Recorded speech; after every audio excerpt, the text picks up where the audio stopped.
There is a kind of silence that drives one madder than any scream. It is not the silence of absence.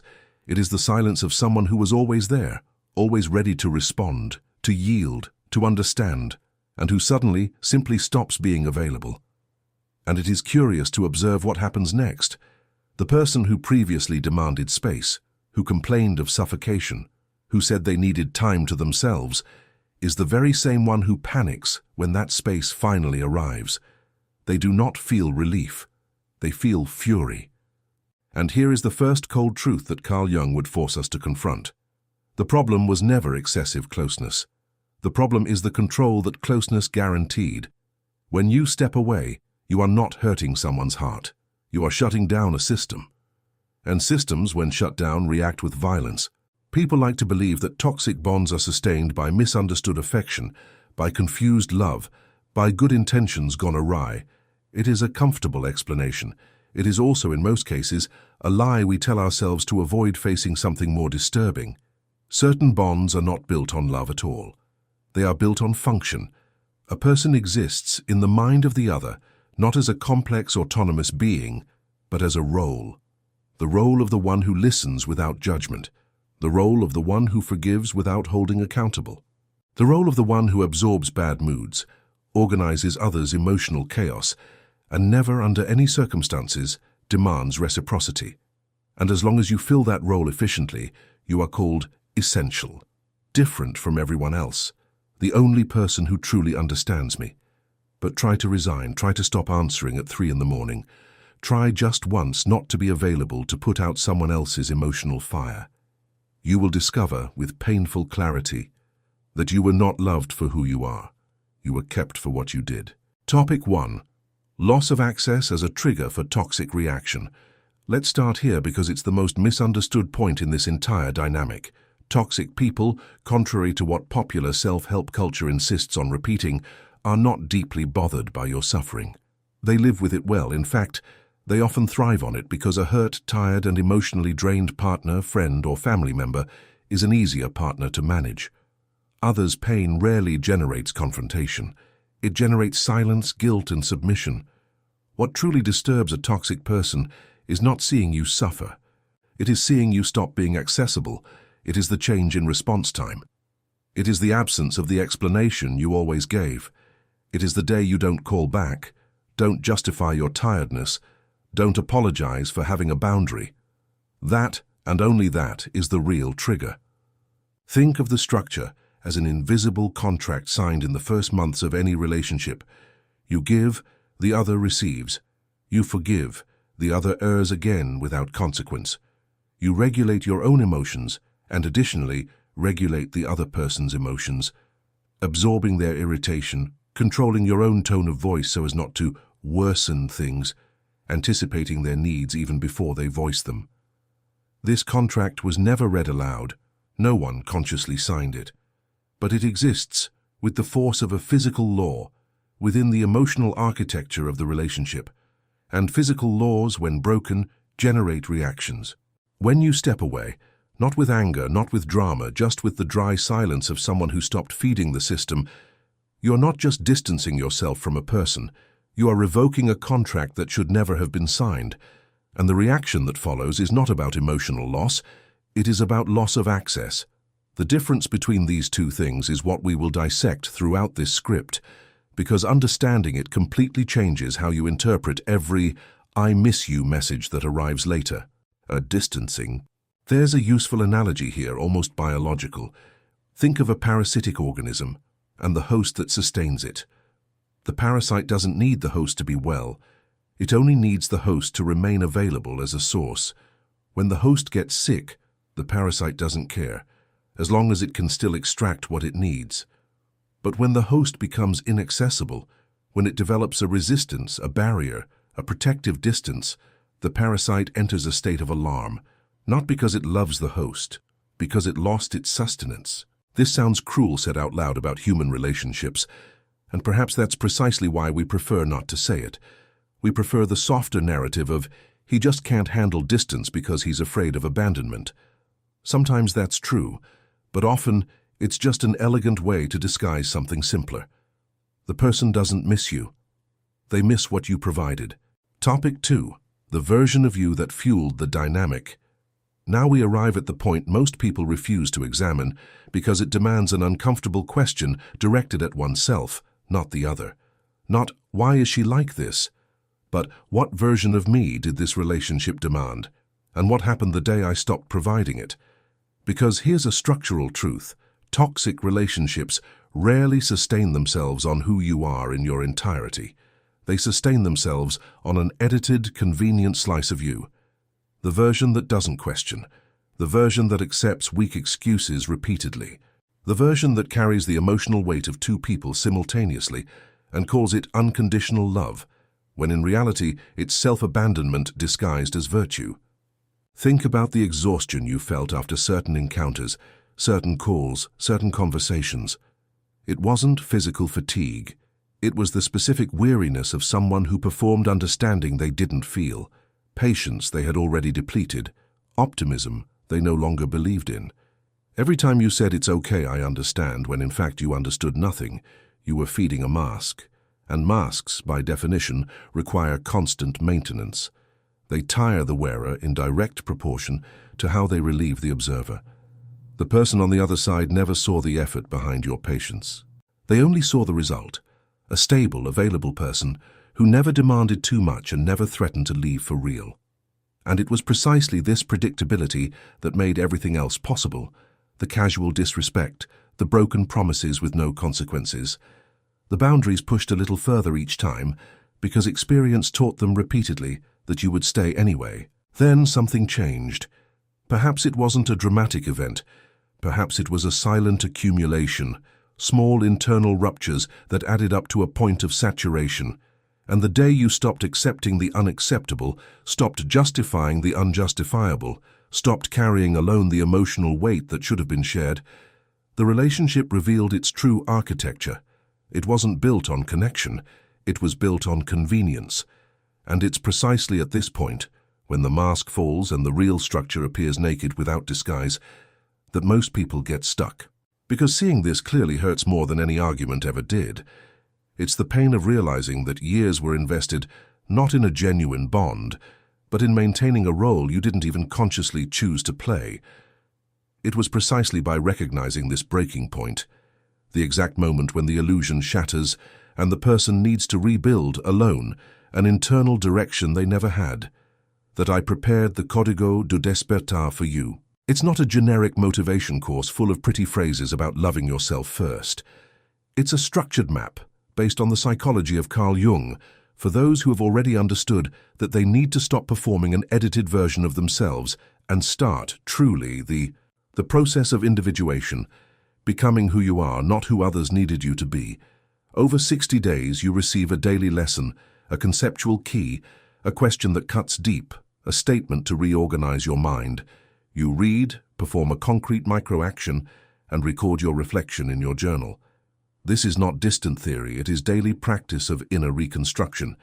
If you've reached this point recognizing that exhausted version of yourself who sustained relationships that weren't worth the effort, the first step is right below in the pinned comment. Comment something simple like, I choose my essence, as a symbolic commitment to yourself before we continue. Let's return then to the deeper mechanism behind all of this, because understanding the mechanics is what prevents you from falling into the same trap with the next person who appears. Topic 3. The shadow, projection, and emotional manipulation. Carl Jung spent decades studying a phenomenon that, once understood, becomes impossible to ignore in any human interaction. We all carry a shadow. It's not a mystical or abstract concept. The shadow is, quite concretely, everything we reject in ourselves and bury because it's not socially acceptable, or because it wounds the image we have, or want to have, of who we are too deeply. The anger we swallow to seem reasonable, the envy we deny feeling because admitting it would seem petty, the deep insecurity we hide behind arrogance, control, a constant need to be right. And here's the cruel mechanism. Buried things don't disappear. They ferment in the darkness and eventually leak out, not as self-awareness, but as projection onto whoever is closest. Projection works like an inverted mirror. A person who cannot bear to face their own insecurity will inevitably see insecurity in everyone around them and will attack that trait in others with disproportionate intensity, because deep down they are not attacking the other person. They are attacking, without knowing it, the reflection of something they cannot tolerate in themselves. This is why manipulative people often accuse others of precisely the traits they themselves possess in abundance. They call you cold when they are the ones who have never shown real vulnerability. They call you selfish at the exact moment you finally put your own need above their convenience. They call you different, changed, distant, as if distancing yourself from a pattern of emotional exploitation were a betrayal and not an act of psychological survival. Imagine the shadow as a basement in a house. You can refuse to go down there, you can lock the door, you can even pretend it doesn't exist. But the basement is still there, accumulating dampness, mold, things rotting in the dark. And the smell eventually rises throughout the entire house, even if no one opens the door. It is this smell that others perceive when interacting with someone who has never confronted their own shadow. A hostility with no clear origin, a constant need to belittle others, an inability to admit fault without turning it into a pride battle. And when you specifically create distance, when you stop absorbing these projections as if they were truths about yourself, you interrupt a mechanism that this person depended on, even without consciously knowing it, to keep their own shadow buried. You stop being the mirror where they unload what they cannot bear to see in themselves, and this, for a mind that has never done this inner work, is unbearable. Hence the labels: cold, selfish, different, ungrateful. Not because you've changed for the worse, but because you are no longer useful as an emotional dumping ground. It is worth stating clearly, recognizing this pattern in others is only half the work. The other half, more difficult and more necessary, is recognizing your own shadow, because no one goes through decades from unbalanced bonds without also having buried parts of herself. And it is precisely here that most people get stuck alone, without tools, without structure, trying to just think positively, while the pattern repeats with a different face in every relationship. That's why within the Awakening Code, each of the first 6 weeks is specifically designed to map your own shadow before anything else. Not as an abstract exercise, but as a guided daily practice, with specific questions that force you to name what you yourself have hidden from yourself for years. It's fast, it's direct, and the first pinned comment has the link to start today. Not tomorrow when the urgency has already cooled. Today, while this clarity is still alive. Let's move on, because what follows explains why distancing, even if painful, is the only possible path to get through this cycle. Topic 4. Awakening through boundaries and consciousness. Something profoundly revealing happens at the exact moment you set a boundary for the first time, truly, without negotiating, without apologizing for your own existence.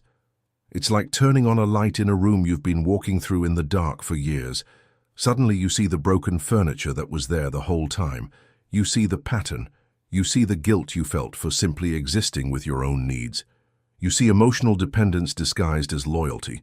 You see the lack of reciprocity that you rationalized by calling it patience or understanding.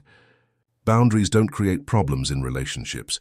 They merely reveal problems that already existed, but which remained invisible because they had never been tested. A healthy relationship absorbs a boundary naturally, perhaps with some initial discomfort, but without collapse. A relationship built on imbalance, however, trembles at its foundation as soon as a boundary is imposed, because the entire foundation depended on the absence of that boundary. It's like removing a single beam from a poorly planned construction. The entire structure reveals its real fragility, and that's precisely why so many people avoid setting boundaries for years. Not because they don't know how, but because, on some unconscious level, they know the boundary will expose a truth that will be impossible to ignore afterward. The consciousness that emerges from this process is uncomfortable, but it is also liberating, and these two things coexist without contradiction. You begin to realize that many of your relationships were not maintained by mutual respect, but by a toxic mix of hope that things would get better, fear of being alone, and a deeply ingrained habit of self-abandonment that you didn't even recognize as such, because it was normalized from an early age, perhaps in childhood, perhaps in past relationships, perhaps in both. Hope, fear, and self-abandonment. Three invisible pillars that sustain more bonds than anyone would like to admit. And when consciousness finally illuminates these three pillars, it becomes impossible to go back to not seeing them. You can choose to ignore them, it's true, but ignoring is not the same as not knowing. And once you know every silence, every flimsy excuse, every "I know I messed up, but you understand me," carries a different weight. A weight you can no longer swallow with the same ease as before. Topic 5. Loss of control and attempts to return. Here we reach one of the most revealing moments of this whole process, and also one of the most confusing for those living it for the first time, because invariably, after you firmly distance yourself, something strange happens. The person who previously barely noticed your emotional existence suddenly becomes attentive, nostalgic, affectionate in ways they never were before. Messages recalling good times, calls just to see how you are. Promises of change that had never been made in years of living together. And it is easy, extremely easy, to interpret this as proof of genuine love finally awakened. The mind wants to believe it. The body wants to believe it because it still carries the chemical habit of the old bond. But observe with cold clinical detachment what is actually happening. Rarely do these people miss you as a complete being, with your particularities, your contradictions, your entire history. What they miss, in the overwhelming majority of cases, is the access you represented. They miss having someone who absorbed their emotions without demanding anything in return. They miss the stability your presence guaranteed, even if they never acknowledged it aloud. They miss the control, the ability to know that no matter what they did, you would still be there, available, predictable, ready to forgive once more. When that control disappears, the void they feel is not the void of a loving absence. It is the void of a function that has ceased to be filled. There is a precise, almost mechanical analogy here. Think of someone who never values electricity until the day the power goes out. It is not the light bulb itself that causes longing. It is the function it performed, silent and constant, that only becomes visible precisely in its absence. The attempts to return follow this logic exactly. They are not driven by a deep emotional reconnection with who you truly are.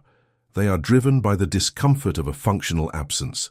And this is why often these attempts at winning you back disappear as soon as control is re-established. As soon as you start responding again, forgiving, making yourself available as before. The sudden affection evaporates with the same speed with which it appeared, because its purpose was never to rebuild the relationship genuinely. It was to restore lost access. This does not mean that every attempt to return is necessarily conscious and calculated manipulation. Often, the person themselves is not clear about their own motives. They sincerely believe they miss you because they have never done the internal work to distinguish between missing the person and missing the function the person fulfilled. But conscious intent matters little when the behavioral pattern is always the same. A sudden approach, followed by a withdrawal as soon as the old power balance is restored.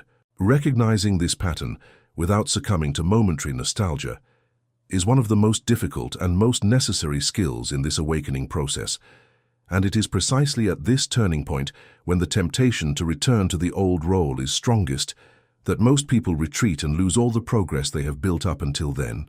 That is why I prepared the awakening code for you, so that when this moment of temptation arrives, and it will arrive because it is part of the process, you will have a clear internal map, based on Jungian psychology, to recognize the difference between genuine reconnection and an attempt to restore control.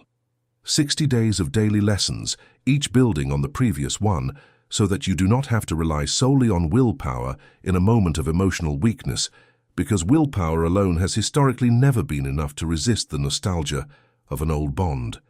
Comment in the first pinned comment and secure your access now, before the next I miss you message arrives and tests everything you have built so far. Topic 6. Psychological transformation and the shattering of illusion. And we arrive then at the most silent and at the same time most definitive point of this entire process. Because real personal growth, not the performative growth of motivational phrases on social media, but the growth that demands genuine internal confrontation, structurally changes how you relate to everyone around you. It is not a change of mood, it is a change of architecture. You stop accepting roles that were imposed on you without conscious consent. You stop to automatically fit into the role of the one who always understands, always forgives, always absorbs. And by ceasing to occupy that role, you begin to see, with almost disturbing clarity, patterns that were previously invisible, not just in others, but in yourself. You finally understand that you spent years being loved not for your essence, but for an edited version of yourself that allowed for control, predictability, and comfortable dependence for those on the other side. This realization hurts. There's no way to sugarcoat it.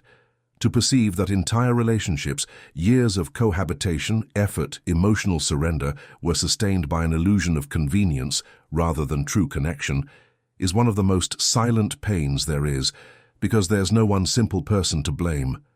It's not just the fault of the other, who benefited from the dynamic without questioning it. It is also, even more uncomfortably, recognizing your own participation, the decision, even if unconscious, to repeatedly accept this role in different relationships with different faces, but always with the same underlying structure. And it is precisely here that lies the true individuation Jung spoke so much of. It is not the process of becoming a better version for others. It is the painful and necessary process of ceasing to need others' approval to validate your own existence. It is recognizing the shadow, integrating what was buried, and stopping the performance of a mask just to maintain relationships that never deserved the effort invested in them. The illusion shatters definitively when you understand something simple and devastating at the same time. Some people never loved who you are. They loved what you allowed. And this distinction, once deeply understood, cannot be undone. You can close this video now and go back to performing the version of yourself that keeps everyone comfortable, silently sacrificing your own essence once more. Or you can accept the real price of freedom, the temporary loneliness of one who stops occupying roles they never chose, the discomfort of being called cold, different, selfish, by people who only loved your function. The guide is in the first pinned comment for those ready to go through this process with structure and not alone fumbling in the dark as you have until now. The illusion is over. Choose.